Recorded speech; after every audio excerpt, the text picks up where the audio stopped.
Insert intro, song and title on top of sad looking dog. Hey, how's it going?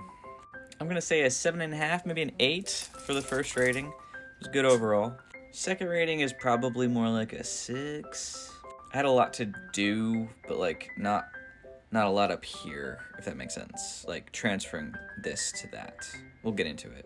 So there's another one of those Kosai Craft Bazaar things tomorrow. So I've been spending most of today just working on some paintings that I want to sell. And even when they don't sell, I try to use the bazaars as an excuse to paint. Like, it's one of the few deadlines that I can use to trigger the ADHD brain to actually work on them. So I got a bunch of those finished today.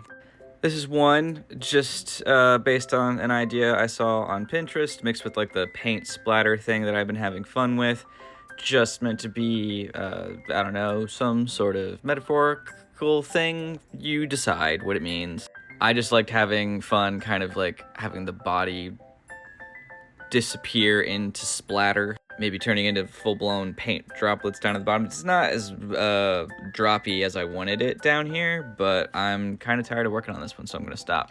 I had fun making these rings that are like around the limbs and the torso, but I don't really think it makes a lot of sense for what it's supposed to be, so whatever. This is another idea based on something I saw on Pinterest in my splatter thing. It's not real deep.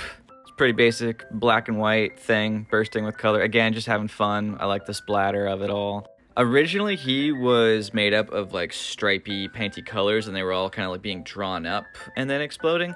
But I didn't like how that looked, and I thought it ended up making more sense if there was contrast between the subject and the action. This is one I kind of had fun with. I did 2 other animals that were made up of the paint splatter. 3 if you count the chalk thing. I did the spring. And I just thought it would be fun if like the spots on the cow were kind of moving away. I think I overdid it though. I think it would have been better if there were fewer spots to really emphasize that they're like leaving the cow. But that's for next time. As it is, I think this one's fine. Could be something fun someone might like to put on their wall. So we'll see. I like this one a little bit more. I found the silhouette again on Pinterest, but because I did a shark at the spring thing with the chalk, I thought it'd be fun to do another one.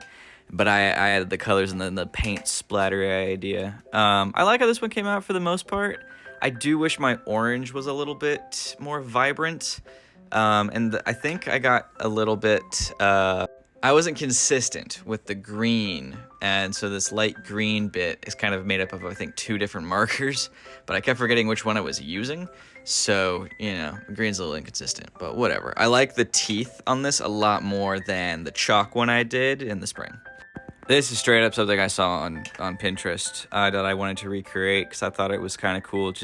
I have a pack of black canvases, and I thought it'd be fun to just use the paint marker to do some like the stipple work. It's fine, again, it's not a huge creative challenge, but it was fun trying to make it look good because I couldn't like outline anything. There's some smudges I gotta kind of maybe work on because I did do like chalk first, but this was fun. A while ago I did a commission on one of these big log cuttings, and I had one left over, so I thought it'd be fun to do a bird, I guess, because it's pretty, it's foresty, nature vibes. It's my favorite kind of owl, so yeah, it's like stylized, but also I tried to keep the dark browns where there'd be some shading and the light browns where there might be highlights. Don't know how successful that is because I only have 2 brown markers. I tried to be better about the trees and have like a consistent darker marker where the pine needles would be shaded. And then I don't know what the other details convey. I was kind of going for a night sky, but I didn't want to paint the whole thing a dark color. So if it conveys snowflakes, that's also fine. That's up to the interpreter. Again, Pinterest-inspired idea with the paint splatter thing, where this weird muscular torso man is falling apart into paint. I had a lot of fun with this one because I was more consistent on where the specific colors were, and there's symmetry with it. I think it looked good. I'm going to do more of them like that, I think, where I try to keep the individual muscles or muscle areas to a color, but I also don't want it to look like a textbook, you know what I mean?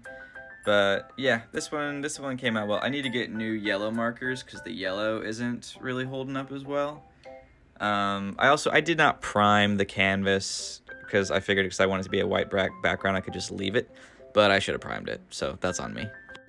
This was one of the first animal paint splatter ones I did. I've had this one for a while, but I didn't have it in time for the Craft Bazaar, so gonna bring this one, see if it does well.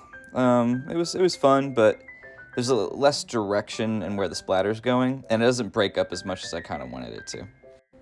This was, I think, the second of the paint splatter ones I did. It was fun, kind of helped inspire the ideas, and I really like how the color mixes together up here because it's mostly just the primary colors with a little bit of the secondary and lighter blue. But his left hand is way too big because I did it too many times. So I want to do this one again. I don't know if I want to do the whole thing as paint or if I want to have this contrast of like the color overtaking the more boring aspect of it, but I don't know, we'll see. This was the first one I did because I wanted the contrast of like the regular boring mortal hand and the colorful, sparkly, omnipotent god hand. And while adding the colors, I started doing the splatter thing, and that's the one that started this whole thing. So yeah, this one's fun. We'll see how well it does. Sorry, that probably doesn't make any sense in the video itself, so I'll keep it like this. But yeah, we'll see if this one sells tomorrow. Going on the same theme, we have an atlas made up of two different metallic colors holding up the world of color. I don't know. I think this one could be redone again as well, where it's actually breaking apart. As it is, I think it's fine. We'll see if this one sells. I've had this one for a while too. I'm also doing some of these little canvases, these little paintings that I'm going to glue a magnet to the back of so they can put it on their fridge if they want. So I have a little bumblebee. I have two of the Columbus deer statues. I have a Frankenstein silhouette. And then I tried to do like a Velociraptor fossil thing, but it didn't come out very well. So yeah, that was most of my day. Probably gonna wrap up for a bit and play some games, and then maybe, well, not maybe, I need to finish the ones tonight. I have to add the top coat, which with the Mod Podge, which is basically just glue. I wanted to have a whole lot done for this specific Craft Bazaar because last time I just didn't have a lot of good new stuff, and so I wanted to use the summer and the fall to make a bunch of good stuff to have like the QR codes printed and have new, I don't know, more useful crafts. Didn't do any of that. So next time, I guess. I obviously have lots to do this month, so I am trying not to be too ambitious with the creative things I want to do in December. At the same time, there's things I want to do before the year is out. So I don't know the best way to approach the month. So I'm gonna have to think on that for a bit. Insert outro music and title card on top of sad dog face. Howie. Say bye.